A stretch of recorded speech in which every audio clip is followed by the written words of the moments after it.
What type of writing is required to satisfy the statute of frauds? Generally, there's two things that need to be present. One, there needs to be some form of writing, and two, it needs to have been signed by the party against whom it's being enforced.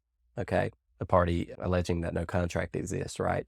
Some form of writing signed by the party against whom it's being enforced. Now, that's broader than it sounds. So, some form of writing, it could be handwritten, it could be typed, it could be an electronic communication like a text, email, anything like that. All of that can be a sufficient writing. Even receipts transferred between parties printed out confirming a transaction could be a sufficient writing. It simply has to identify the key terms of the agreement sufficient to allow a court to determine that a contract did exist and what are the applicable terms there.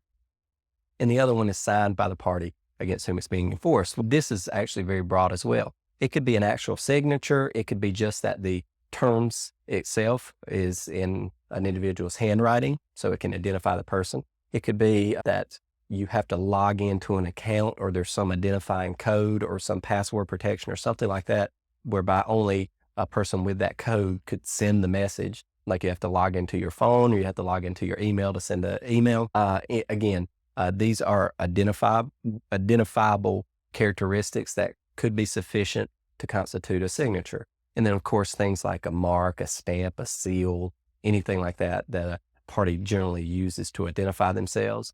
All of this can be a sufficient writing, sufficient to satisfy the signature requirements on the writing.